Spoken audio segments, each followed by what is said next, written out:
kolaborasi, lahirkan profil pelajar Pancasila. Belajar, bergerak, berbagi untuk negeri, kita menjalin kolaborasi. Belajar, bergerak, berbagi untuk negeri. Assalamualaikum. Waalaikumsalam warahmatullahi wabarakatuh. Selamat pagi anak-anak. Pagi Bu. Ya, sehat kalian semua? Alhamdulillah. Sudah berdoa belum? Belum. Udah dulu ya. Teman-teman, sebelum kita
sejahtera.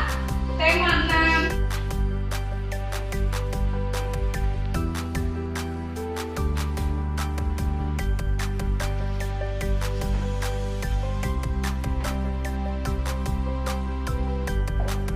Nah, kalian setelah membuka buku di situ ada gambar kegiatan. Coba kalian perhatikan, itu ada kegiatan sedang apa saja coba?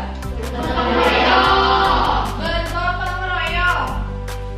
Kemudian apa lagi? Kerjasama. Dari tadi bergotong royong, kerjasama, membersihkan lingkungan, peduli terhadap lingkungan. Jadi ini bisa menjadi satu kalimat yang bermakna. Coba, bagaimana kalimatnya?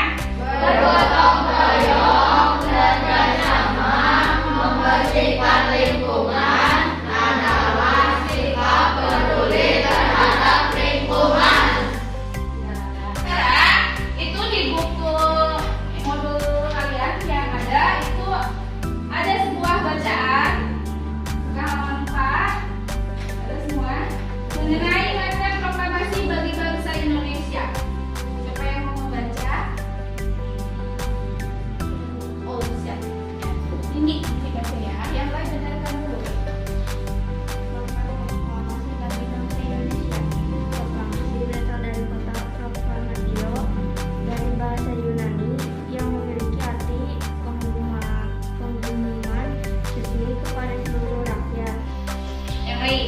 Perjuangan bangsa Indonesia terwujud ratifikasi secara keempat atas nama bangsa Indonesia memproklamasi kemerdekaan Republik Indonesia pada tanggal 17 Agustus 1945. Indonesia telah merdeka dan berdaulat sehingga wajib dihormati oleh negara-negara lain.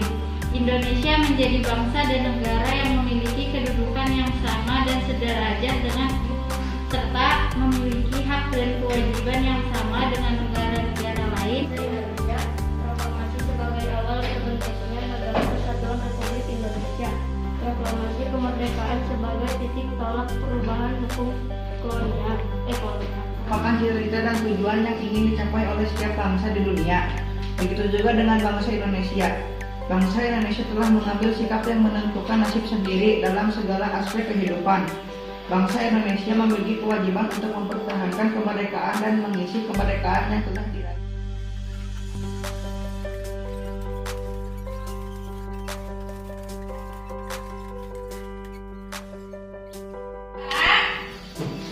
Kalian ini sudah membentuk 4 kelompok ya. Sekarang kalian lihat apa yang ada di buku kalian yang tadi telah dibaca. Kemudian perhatikan gambarnya, pahami dan maknai isi bacaannya. Ya, nanti apa yang kalian dapat dari hasil bacaan tersebut, apa yang kalian lihat dari gambar tersebut, kalian diskusikan dan tulis di buku catatan kalian masing-masing. Enak dulu kabarnya, kami. Kalau sudah, sekarang salah seorang dari kelompok ada yang mempresentasikan di depan. Hasil pengamatan saya dari gambar menunjukkan bahwa kita sebagai siswa harus bertanggung jawab terhadap lingkungan sekolah, misalnya bertanggung jawab atas keamanan, ketertiban, dan kebersihan kelas, tidak membuang sampah sembarangan, saling bergotong royong. Dari bacaan mengenai makna proklamasi bahwa proklamasi sebagai puncak perjuangan bangsa Indonesia. Udah? Coba, bagaimana tanggapan dari kelompok yang lain? Setuju? Kenapa?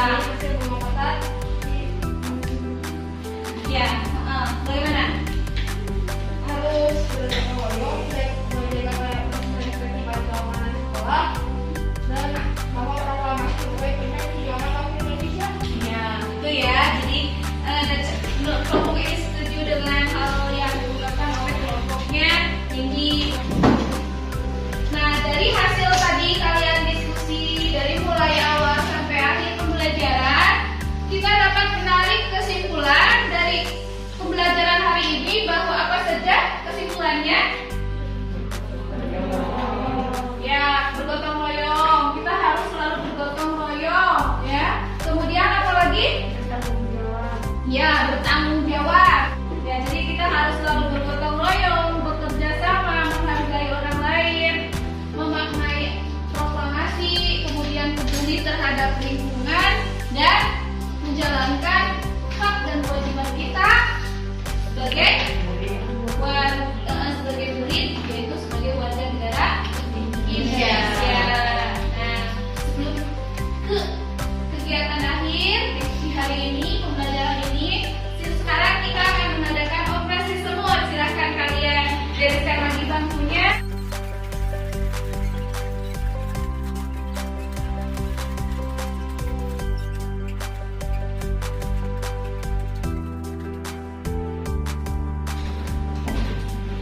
Nah, sebelum pulang, kalian nyanyikan dulu lagu daerah ya. Apa coba yang mau kalian nyanyikan?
Alhamdulillahirabbil alamin, pada hari ini Senin tanggal 21 Maret 2022 saya telah melaksanakan aksi nyata modul 2.2 yaitu mengenai pembelajaran sosial dan emosional yang saya laksanakan di kelas 6 SDN 1 Panawangan dengan tema 6 menuju masyarakat sejahtera, subtema 1 masyarakat peduli lingkungan, pembelajaran ketiga dan terintegrasi dalam pelajaran Bahasa Indonesia, PPKN, dan IPS. Yang tujuan pembelajarannya yaitu ketika kegiatan membaca dan mengamati gambar, siswa dapat mengidentifikasi perilaku positif masyarakat. Yang kedua, kegiatan mengamati gambar, siswa juga diharapkan dapat menyampaikan hasil pengamatan tentang makna proklamasi kemerdekaan. Kemudian melalui kegiatan diskusi, siswa dapat menjelaskan pelaksanaan kewajiban sebagai warga negara dalam kehidupan sehari-hari. Dan dalam kegiatan membaca yang berjudul Proklamasi Kemerdekaan, siswa juga dapat menyampaikan perkiraan informasi dari teks non-fiksi tersebut. Selanjutnya, karakter siswa yang diharapkan untuk Bahasa Indonesia dan PKN yaitu religius, nasionalis, dan mandiri. Untuk IPS yaitu gotong royong dan integritas. Nah, dalam langkah-langkah kegiatan pembelajaran di dalam kegiatan pendahuluan itu setelah pembukaan salam, menanyakan kabar kehadiran, kemudian berdoa, selanjutnya menyanyikan lagu wajib nasional Indonesia Raya. Sebelum melangsungkan ke proses kegiatan inti atau kegiatan belajar mengajar, saya bersama murid melakukan mindfulness, yaitu dengan melakukan teknik stop agar siswa ini diharapkan agar siswa merasa rileks dan semangat mengikuti pembelajaran dengan langkah-langkah stopnya sebagai berikut. Itu mula-mula anak dimohon berhenti sejenak dari kegiatannya, kemudian anak-anak disuruh rileks tanpa menyandar pada kursi, badan ditegakkan dan mengusahakan bahu kiri sejajar dengan bahu kanan, sedangkan telapak tangan diletakkan di paha dengan punggung tangan menghadap ke atas. Selanjutnya, mereka jika sudah merasa nyaman, disilahkan untuk menghirup udara dari hidung dan bertanya mengenai perasaan apa yang mereka rasakan ketika sedang menghirup dan mengeluarkan udara dari hidung. Nah, itu dilakukan selama 3-5 kali sampai anak-anak betul-betul merasakan segar. Di situ anak-anak mendapatkan sesuatu hal yang baru ketika sedang melakukan teknik stop tersebut. Anak-anak merasa nyaman, rileks, segar, dan untuk mengikuti pembelajaran pun anak-anak merasa bersemangat. Dalam proses pembelajaran, saya telah menggunakan cara pembelajaran yang berdiferensiasi. Hal ini ketika anak sedang mendengarkan penjelasan saya mengenai materi apa dan pentingnya seperti apa. Kemudian anak-anak secara spontan meminta untuk berdiskusi, itu termasuk kepada berdiferensiasi proses yang berdasarkan bakat minat profil pelajar Pancasila. Kemudian pada saat anak-anak membacakan bacaan teks secara bergiliran tanpa harus saya suruh, itu termasuk kepada berdiferensiasi konten. Selanjutnya, ketika anak-anak meminta untuk tanpa diminta atau bahkan mereka sadar untuk mempresentasikan hasil kerja diskusinya, itu termasuk kepada kegiatan sosial emosional tentang pengambilan keputusan yang bertanggung jawab dan termasuk kepada berdiferensiasi produk. Pelajaran sebelum kegiatan berdoa, anak-anak itu melakukan operasi semut yang tujuannya yaitu supaya mereka berempati terhadap lingkungan sendiri. Untuk selanjutnya, rencana perbaikan untuk pembelajaran berikutnya di kelas saya akan memperbaiki teknik pembelajaran saya, terutama di bagian kegiatan proses belajar mengajar, untuk lebih mengoptimalkan menggunakan pembelajaran berdiferensiasi yang sesuai dengan minat dan bakat profil pelajar Pancasila. Dan saya juga akan secara konsisten menerapkan teknik KSE di setiap kegiatan pembelajaran di kelas saya.